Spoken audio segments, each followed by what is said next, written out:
Hello students, welcome to my psychology class. Myself Preeti Pandey and we are study here class 12th psychology. हम chapter first discuss कर रहे थे। ये इस chapter का last video है जिसका टॉपिक है creativity versus intelligence. Then you know creative कौन होते हैं? तो जो न्यू आइडियाज़ सोचते हैं, नई नई चीज़ें बनाते हैं, कुछ नया इन्वेंट करते हैं। जैसे साइंटिस्ट हो गए हमारे, तो वो आपके क्रिएटिव होते हैं। तो यहाँ कुछ लिस्ट है, उनमें से कौन लोग क्रिएटिव हैं में आएंगे और कौन लोग क्रिएटिव में नहीं आएंगे। तो कुछ वर्ड दे रखे हैं, जैसे देखिए आर्टिस्ट। आर्टिस्ट तो क्रिएटिव ही है। आर्टिस्ट आर्ट करता है, डेफिनेटली क्रिएटिव है। फाइन आर्ट है, ठीक है, बहुत सी आर्ट होती हैं तो वो क्रिएटिव है।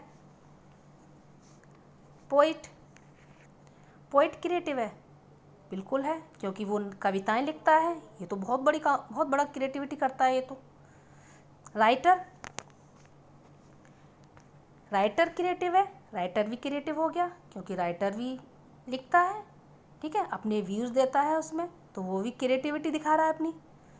पोर्टर जिसे हम कुम्हार बोलते हैं, तो ये क्रिएटिव है, ये तो इसका काम ही है कुम्हार, ये तो बनाना है, तो इसमें क्या क्रिएटिविटी होगी? तो डाउट है इसमें। कुक, इसमें भी डाउट है। कुक में क्या क्रिएटिविटी? इसको तो खाना ही बनाना है, इसमें भी डाउट है। कारपेंटर, इसमें भी डाउट है। कारपेंटर में क्या, वो लकड़ी का सामान बना रहा है, तो वो तो डेली बनाता है, क्या क्रिएटिविटी दिखा रहा है? वीवर, कपड़े बुनने वाला, ठीक है, इसमें भी डाउट। पेंटर, घर को पेंट कर रहा है, इसमें भी डाउट। स्टूडेंट में क्या क्रिएटिविटी? इसका तो काम ही पढ़ना है, तो इसमें भी डाउट। तो ये तो हमारे डाउटफुल हैं, ये तीन हमारे क्लियर हैं कि ये क्रिएटिव हैं। अब इनमें से कौन क्रिएटिविटी में आएंगे, कौन नहीं आएंगे, ये आप लोग बताना मुझे, ठीक है। अगर आएंगे तो वो कैसे आएंगे, उनको क्या करना पड़ेगा क्रिएटिविटी के लिए, ठीक है। अब नोट क्रिएटिविटी और इंटेलिजेंस में देखा जाए तो क्रिएटिविटी और इंटेलिजेंस में कोई कोरिलेशन नहीं होता। कोरिलेशन से मतलब कि जो क्रिएटिव होता है वह कुछ इंटेलिजेंस हो सकता है, बट जो इंटेलिजेंस है वह क्रिएटिव नहीं होता, ऐसा मानते हैं। मेरा भी मानना यही है कि जो क्रिएटिव है वो इंटेलिजेंस होगा थोड़ा बहुत किसी फील्ड में, लेकिन जो इंटेलिजेंस है वो क्रिएटिव शायद ही हो, क्योंकि इंटेलिजेंस जो होता है वो रट्टा मार के बिल्कुल आंसर वैसे कि वैसा ही लिख देगा आपका। लेकिन जो क्रिएटिव पर्सन होगा वो अपना दिमाग लगाकर कुछ ना कुछ नया लिखने की कोशिश करेगा उसमें, ठीक है। तो फर्स्ट क्रिएटिविटी क्या है आपकी? न्यू वेज ऑफ लर्निंग है। न्यू वेज ऑफ लर्निंग यानी नए नए आइडियाज़ आ रहे हैं सीखने के, वो नए नए आइडियाज़ से उसको कंप्लीट कर रहा है, वो उसकी क्रिएटिविटी है। और इंटेलिजेंस आपकी क्या हो गई? Learning fast, reproducing accurately. Learning fast, reproducing accurately यानी वो लर्निंग जल्दी कर रहा है, इंटेलिजेंस जल्दी उसको लर्न हो रहा है, फास्ट लर्निंग हो रही है, और उसे रिप्रोड्यूस भी कर रहा है एक्यूरेटली, एज इट इज जैसा है। ओके। अब तो क्रिएटिविटी केवल उन चीज़ों में ही नहीं होती जिसमें हम कुछ न्यू दिख जाए, हमें कुछ नया दिख जाए। क्रिएटिविटी उनमें भी आती है जो सेम काम को रोज़ थोड़ी थोड़ी देर में चेंज करके कर रहे होते हैं, थोड़ा उसमें नई चीज़ ला रहे होते हैं, लोगों को अट्रैक्ट करने के लिए कुछ कुछ चेंजेस कर रहे होते हैं अपने ही काम में। डेली के हमारे काम है, जैसे हम रूटीन में ठीक वैसे ही करें, तो उसमें क्या क्रिएटिविटी दिखा रहे हैं? कुछ नहीं, हमें तो डेली यही करना है। जैसे खाना बनाना, तो हम डेली एक जैसा खाना बना दें, खाना बनाना हमारा काम है, तो हम तो इसमें क्या क्रिएटिविटी दिखा रहे हैं? कुछ नहीं। अगर हम उसमें कुछ चेंजेस लाएंगे, कुछ डिशेज नई ट्राई करेंगे, तो वो क्रिएटिविटी हुई। जो लिस्ट मैंने बताई थी वो यहाँ काम करेगी, ओके।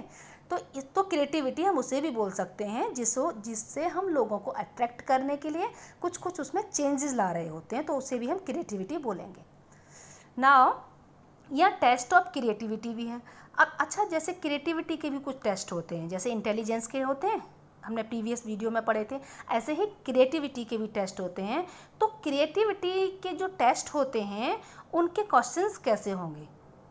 जब हम टेस्ट बनाएंगे क्रिएटिविटी किसी का, तो उसके क्वेश्चंस कैसे होंगे, जिसमें हम सबसे फर्स्ट रखेंगे open ended. Open ended questions यानी कोई चॉइस नहीं है, यस नो वाली इसमें, यानी सोच कर कुछ आंसर हमें लिखना है आगे, उसे खाली छोड़ देंगे। अगर हम चॉइस दे देंगे आपको तो आप यस नो लिख दोगे, तो उसमें तो आपकी कोई क्रिएटिविटी हम चेक कर ही नहीं पाएंगे। अगर हम ओपन एंडेड छोड़ते हैं तो उसमें आप उसमें कोई क्रिएटिविटी दिखा के लिखोगे। Second, divergent thinking. Divergent thinking यानी आप डायरेक्शन में सोचते हो। उसमें ये क्वेश्चन दे दिया, आपने हर डायरेक्शन में इसको सोचा और फिर उसका जो परफेक्ट आंसर है आप उसको लिखोगे उसमें। यानी एक क्वेश्चन को हर डायरेक्शन में सोचोगे आप उसका आंसर कि क्या हो सकता है, यानी डाइवर्जेंट थिंकिंग हम इसमें यूज करते हैं। वैराइटीज ऑफ आइडियाज, आपको यानी उस टेस्ट के थ्रू बहुत सारे आइडियाज़ है ना आपके माइंड से निकलवाए जाते हैं। यानी आपके माइंड में कितने आइडियाज़ हैं, तभी तो क्रिएटिविटी पता चलेगी हमें। यानी वैरायटी ऑफ आइडियाज़ होते हैं test. Use of picture word, use of picture word use होता है इसमें, जैसे कैलकुलेशन यूज नहीं होता क्योंकि वो लॉजिकल में आ जाता है, इंटेलिजेंस में। क्रिएटिविटी में नहीं होता ये कैलकुलेशन या लॉजिकल, ठीक है। इसमें क्या होता है, यूज़ ऑफ पिक्चर वर्ड का यूज होता है। इसका एग्जांपल, जैसे आपको कोई ये पिक्चर दे दिया, ठीक है, ऐसा करके, तो आप इसमें क्या क्रिएटिविटी दिखाओगे, कुछ इसको ऐसे कर देंगे, ठीक है, कुछ इसको ऐसे कर देंगे, ठीक है, और कुछ इसको एक अम्ब्रेला की शेप दे देंगे, ठीक है, ये, ठीक है। और कुछ ज़्यादा ही क्रिएटिव होंगे तो वो क्या करेंगे, इसको एक कुछ मैंगो की शेप दे देंगे उसको, ठीक है। तो ये यूज ऑफ पिक्चर वर्ड होता है यहाँ पर, जिसमें आपको जितना आपका क्रिएटिव माइंड चलेगा आप उतना उतना फिगर को, पिक्चर को चेंज करते जाओगे अपने क्रिएटिव माइंड से। ओके, अब एग्ज़ाम में कभी कभी क्या होता है कि इसका अपोजिट आ जाता है। ऐसे मान लीजिए क्रिएटिविटी टेस्ट और इंटेलिजेंट टेस्ट में डिफरेंसेस बताइए, ये क्वेश्चन आ जाता है, तो आप इसमें क्या करोगे, तो इसका अपोजिट लिख देना है आपको। अपोजिट कैसे, ओपन एंडेड की जगह लिख देना है क्लोज एंडेड, डाइवर्जेंट थिंकिंग की जगह कन्वर्जेंट थिंकिंग, यानी एक ही पे फोकस होता है इंटेलिजेंस टेस्टों में, ठीक है। वैरायटी की जगह, वैराइटीज़ ऑफ आइडियाज़ की जगह केवल सिंगल आइडियाज़ पर आप फोकस करोगे उसमें, उन टेस्टों में। यूज ऑफ पिक्चर वर्ड नहीं होते इंटेलिजेंट टेस्ट में, वहाँ लॉजिकल प्रॉब्लम कैलकुलेशन होती है आपकी। ओके, तो अगर ऐसा कोई क्वेश्चन आता है तो आपको इसका केवल अपोजिट कर देना है। ये तो टेस्ट ऑफ क्रिएटिविटी टेस्ट हो गए। अगर टेस्ट ऑफ इंटेलिजेंट टेस्ट पूछा जाए आपसे तो आप क्या करोगे, इसका अपोजिट लिख दोगे। अब इसमें जेपी गिलफोर्ड और टॉरेंस के क्रिएटिविटी टेस्ट ज़्यादा फेमस हुए हैं, आपकी जो बुक में भी दे रखे हैं, आप कहीं भी सर्च करोगे तो जेपी गिलफोर्ड और टॉरेंस के क्रिएटिविटी टेस्ट ज़्यादा नज़र आएंगे आपको, क्योंकि ये फेमस ज़्यादा हुए थे। इन्होंने क्रिएटिविटी पर वर्क किया था, क्रिएटिविटी टेस्ट करने के लिए ये टेस्ट इन्होंने स्पेशली बनाए थे। अब ये चैप्टर हमारा यहीं फिनिश होता है। नेक्स्ट चैप्टर हम सेकंड वीडियो में डिस्कस करेंगे। Okay, thank you so much.